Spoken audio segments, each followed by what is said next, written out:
Ayan, tingnan natin ang kalagayan ng Pilipinas.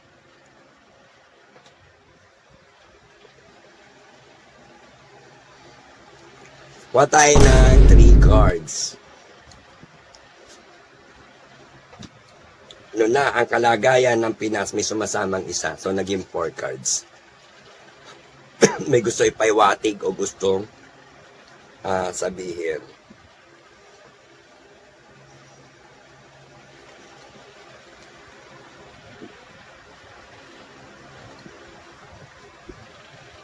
Wow!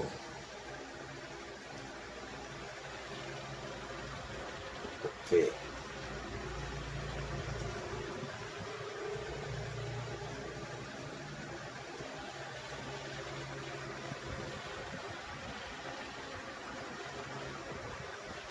Kinikilabutan ako sa mga aura ko dito.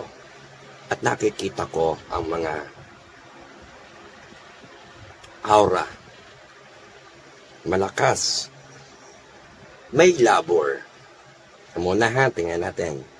Labor. Knight of Swords. But negative. Swords. Puro swords ha. And then one is Magician. Ayan.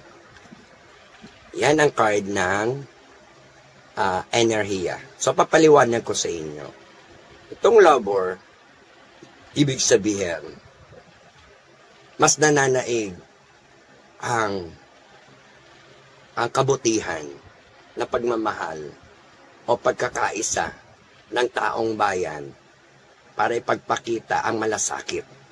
So, ibig sabihin, may mga nagmamalasakit sa ating gobyerno, sa ating bansa, na patuloy na umaangat, subalit, merong mga swords na bigla na lang nagiging negatibo. Ibig sabihin, meron ditong sa aura na mga sugo ng kadiliman o gumagawa ng hindi maganda. Nilalabanan nila, winawasak nila ang pagmamahal o pagkakaisa, pagmamalasakit ng taong bayan. Winawasak nila ang mga nagmamalasakit at nagtutuwid, ngunit ito ang mga masama at sumusugod. Ito yung may mga karir at sinasabi natin na pinanggalingan o galing sa mga masasama. Sila yung masasamang tao, ito yung mabubuting tao. So, meant to say, naghahasik pa rin ng lagim o kadiliman ang mga espiritu ng mga elemento at espiritu ng ghost month at ng mga espiritu ng mga hungry ghost sa mga taong marurupok at gahaman sa mga kapangyarihan. Ayan. Ito, kung mapapansin nyo yan, may sungay at galing inferno. Mga kabayo rin yan. Ngunit iyan yung mga kabayong naligaw ng landas. No? Papasok pa lang ang mga kabayo, sila na yung mga kabayong namuwersa o ng lakas. Sa makatuwid,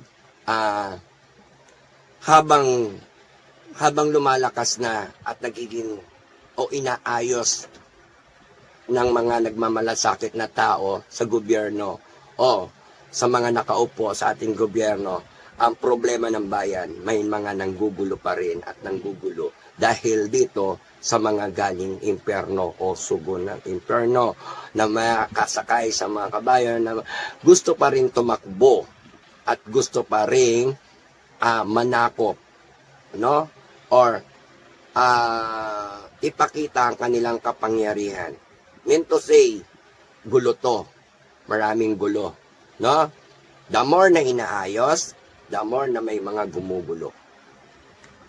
And right. Ayan, search pa rin. No? Ibig sabihin, mga sandata.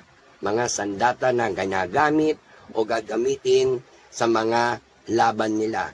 Kaya, sinasabi ko na ang labanan ngayon ay mas matindi sa mga congressman, senado ang kanilang mga debate o labanan ay talagang matindi. No? Puro swords, ibig sabihin, nagsisimbolo ng kamatayan or kaguluhan o kapahamakan. Alright? Pero, mananatili pa rin yan. Ngunit, ang iba ay nasa hukay na ang kanilang mga paa. And the final, na ito, yung nagpakita ng sign. So, sinasabi dito, isang magician. Kaya, mag-ingat kayo, maraming nagmamagic, maraming nag-hocus-pocus, at nagpapakita ng mga kakayahan na papaniwala kayo. Kayo na ang bahalang mag-isip kung ano yung sinasabi ko sa inyo. Dahil itong mga tao na to sa ating bansa ay mga magician. No? Ibig sabihin, puro mga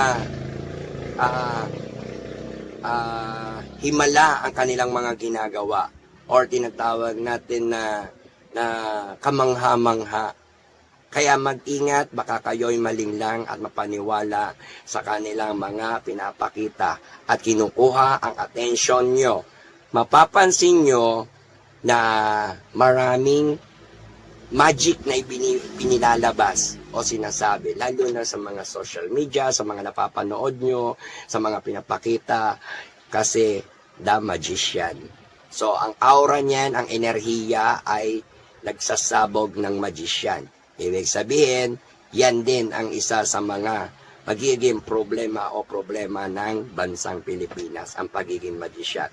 So, labo-labo na sila at ubusan ng lakas, gaya na sinabi ko sa inyo, matindi ang labanan niyan ngayon dahil mapanganib ngayon ang laban nila dahil COC na or Clash of Clan.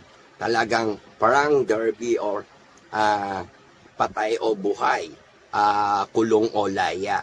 Kaya ayan ang mangyayari. So, mean to say, mag-ingat po tayo sa ating mga sinusuportahan, tinututukan, at pinaglalaban at gustong manaig ang kapayapaan. Nakakatakot dahil nakikita ko ang kaguluhan sa Congress, sa Senado, sa palasyo, at lalong-lalo na dito ang swords na isang babae naka-green, baka ito na si BP Sara na nasa panganib. Ayan. So, kung mapapansin nyo, makikita nyo,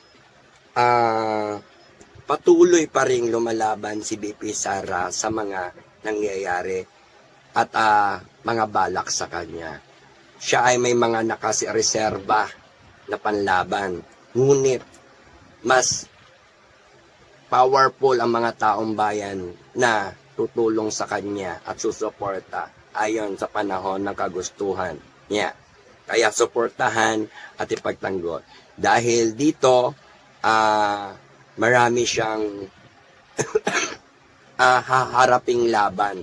Kaya kailangan niyang maghanda, BP Sara, dahil dito sa aura na to, lumalabas ka sa tarot card na ikaw ang pinaka-highest energy ng 2025, 26, 27, 28. Kaya, sa lahat ng hindi pa nakakaalam dahil nga magician, lahat mina-magic at hino-hocus-pocus nila ang mga usapin, issue, palabas at ang mga